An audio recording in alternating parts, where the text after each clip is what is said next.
adik semuanya. Apa kabarnya hari ini? Wah, pasti luar biasa ya. Gimana yang di sini juga luar biasa toh? Kak Ira, gimana kabarnya? Luar biasa. Narina, Pak Eko? Luar biasa, semangat. Tante juga luar biasa. Kita semua pasti punya kabar yang luar biasa karena kita punya Allah yang luar biasa. Nah, dari semuanya, yuk kita ajak untuk bersama-sama kita beribadah setelah minggu hari ini. Sudah siap kan? Kita mulai. Kita buka doa dulu ya. Nanti Narina akan berdoa buat kita semuanya. Semua lipat tangan ke mata, tunduk kepala. Yuk, mari kita semua berdoa. Tuhan Yesus, kami bersyukur Tuhan untuk hari ini kami boleh kembali Tuhan beribadah sekolah minggu melalui online. Kiranya Tuhan selalu ada di tengah-tengah kami Tuhan, di dalam hati setiap kami Tuhan, baik kami yang di gereja maupun yang di rumah. Kiranya Tuhan satukan hati kami. Saat ini Tuhan kami undang Roh Kudus untuk mengurapi setiap kami, sehingga kami saat menaikkan pujian kami Tuhan, sukacita boleh turun atas setiap kami. Berkati Tuhan anak-anak-Mu yang saat ini boleh mengikuti ibadah online. Berkati juga Tuhan kami yang juga di tempat ini. Mari Bapa di surga, kami serahkan ibadah ini dalam tangan kuasa-Mu, dalam nama Tuhan Yesus Kristus. Haleluya. Amin. Amin. Ya, adik-adik semuanya yang sudah siap memuji nama Tuhan, yuk kita ajak tuh berdiri bersama-sama kita memuji nama Tuhan pakai gerakan yang semangat ya. Ayo Kak Eko, udah kita gunung yang tinggi.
Tiba saatnya kita mau mendengarkan firman Tuhan. Semuanya kita siapkan hati kita yang terbaik ya. Kita akan menyanyikan satu lagu seperti wanita.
Shalom adik-adik, selamat bertemu kembali dalam program pemberitaan firman Tuhan ya. Kita hari ini akan mendengar firman Tuhan tentang dosa yang diampuni Tuhan. Dosa yang diampuni Tuhan ya. Kita akan membaca firman Tuhan terlebih dahulu.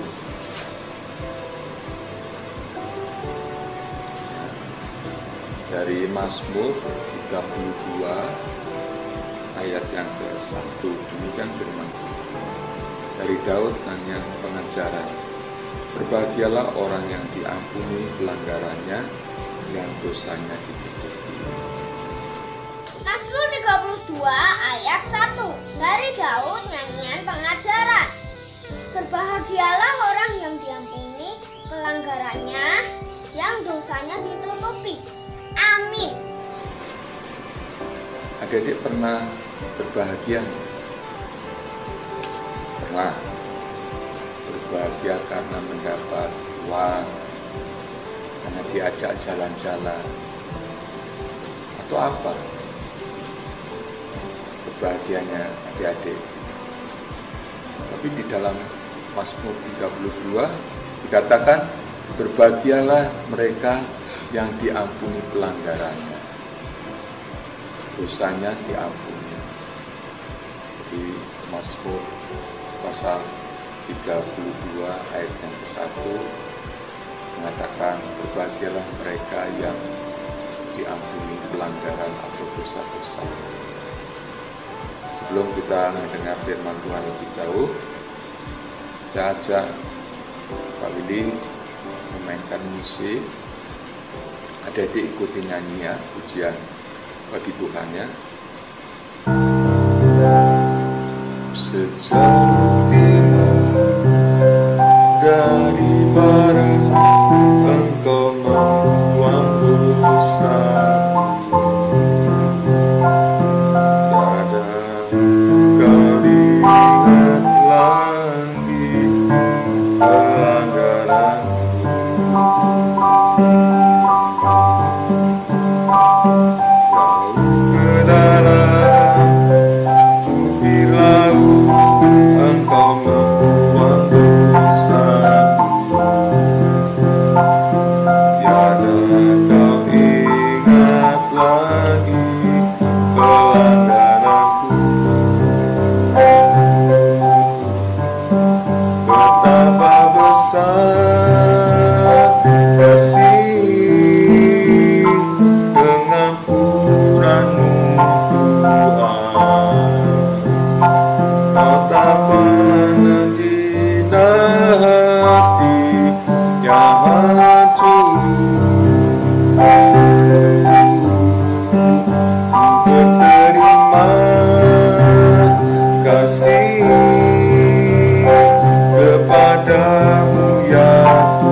Mengatakan pengampunan yang Tuhan beri, pulihkan kita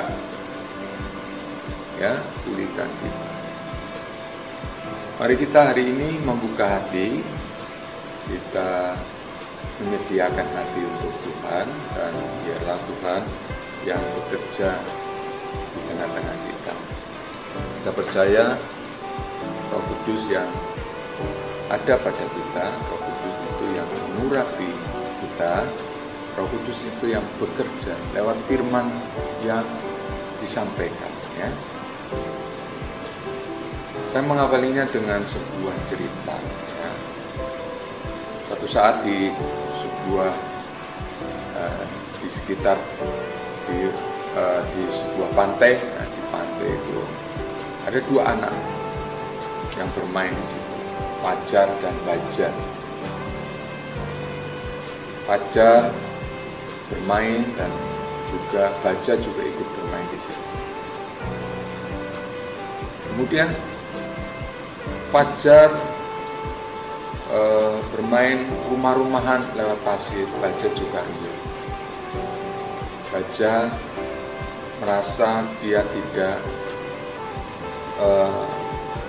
cepat bisa menyelesaikan rumah-rumahnya, kemudian dia marah-marah. Baja marah, dipukulnya Fajar, pukul sampai akhirnya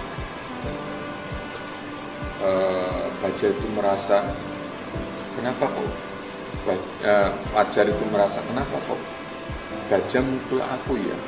Kemudian dia menulis di pasir, menulis ya, dan akhirnya mereka bermain lagi, main. Nah, suatu saat di tepi pantai itu airnya kemudian naik. Fajar hampir tenggelam. Dia bisa renang tapi tidak bisa dia mengalahkan gelombang yang tinggi. Baja kemudian lihat, dia langsung menolong. Baja menolong sehingga akhirnya Fajar bisa tertolong. Dari apa? Dari seretan ombak. Dia bisa tertolong dari ombak yang besar dan akhirnya dua-dua selamat. Fajar kemudian melihat Baja, kemudian dia berkata, terima kasih Baja. Dia kemudian tadi yang pertama ketika dia dipukul oleh Baja, dia menuliskan di batu pasir, tapi ketika dia ditolong oleh Baja, dia menulis lagi juga bukan di batu pasir, tetapi di batu yang cadas, batu yang keras. Batu yang keras, dia tulis di situ, hari ini saya akan tenggelam tapi ditolong oleh Baja. Dari kisah ini menggambarkan bagaimana kita harus bisa mengasihi, bisa mengampuni atas kesalahan orang lain. Berbahagialah orang yang diampuni dosa-dosanya. Untuk itu kita belajar harus bisa mengampuni kesalahan orang lain. Sebagai pengikut Kristus, sebagai pengikut Dia Tuhan Yesus yang setia, kita harus bisa belajar mengampuni kesalahan orang lain. Seberapapun kesalahan-kesalahan yang dilakukan oleh orang lain terhadap kita. Seperti tadi dikatakan. Kenapa kalau kesalahan pasir itu, kesalahan Baja yang pertama memukul itu ditulis di pasir, karena ketika di pasir itu akan hilang. Tapi ketika Baja menolong Fajar hampir mau tenggelam, dia tulis di batu karang karena nggak mungkin akan hilang. Peristiwa itu tetap membekas ya. Gampanglah kita mengampuni orang lain supaya kita hidup diberkati Tuhan. Mengampuni orang lain itu memang penuh pengorbanan, penuh mengasihi orang-orang yang pernah membenci kita, seperti ajaran Tuhan Yesus dalam doa Bapa kami dalam kerajaan surga yang mulia, kuduskan namamu, datanglah kerajaanmu, jadilah kehendakmu di bumi seperti surga. Berikanlah kami pada hari ini makanan kami secukupnya, dan ampunilah dosa kesalahan orang lain. Jadi kita harus belajar bisa mengampuni dosa kesalahan orang lain. Setelah firman Tuhan ini, siapa yang pernah kita coba mengampuni kesalahan orang lain? Ayo angkat tangan, siapa yang pernah mengampuni kesalahan orang lain? Oke, puji Tuhan, puji Tuhan. Ada banyak ya, kita sebagai pengikut Yesus yang bisa belajar dari kesalahan-kesalahan, dan salah satu kesalahannya itu adalah juga kita harus bisa mengampuni kesalahan orang lain. Ya, itu saja firman Tuhan pagi hari ini. Saya akan tutup dengan doa. Mari kita berdoa. Tuhan Allah Bapa kami yang bertata dalam kerajaan surga, dikuduskanlah namamu, datanglah kerajaanmu, jadilah kehendak-mu. Buat kami, kehendak kami adalah kami belajar mengampuni kesalahan orang lain. Mungkin yang diperbuat itu disengaja maupun tidak. Kami harus belajar mengampuni kesalahan lain. Seberapa berat kesalahan orang lain atas kami juga, kami harus belajar mengampuni kesalahan orang lain. Karena ketika kami mengampuni kesalahan orang lain, Tuhan sendiri berkata, aku akan mengampuni. Sebab itu kami ini orang yang berbahagia. Berbahagia karena bisa mengampuni kesalahan orang lain. Dan Tuhan juga bisa mengampuni kesalahan. Terima kasih Tuhan buat pelajaran firman Tuhan yang singkat ini, supaya kami belajar mengampuni kesalahan orang lain. Berikan buat kami hati yang taat, hati yang tetap setia untuk memegang firman Tuhan, dan kami terus pegang firman Tuhan, hidup kami akan mengalami perubahan. Semakin hari semakin baik, semakin hari semakin mulia, semakin hari semakin kau kasih. Terima kasih Yesus. Hanya dalam nama Tuhan Yesus, Tuhan dan Juru Selamat kami berdoa. Ucap syukur. Amin. Tuhan. Nah, adik-adik semuanya sudah memuji Tuhan, sudah mendengarkan cerita firman Tuhan. Dan semua sekarang kita mau ajak lagi memuji Tuhan. Sekarang lagi ya, yuk boleh bangkit berdiri bersama-sama. Kita dengan satu lagu, Saya Bergila.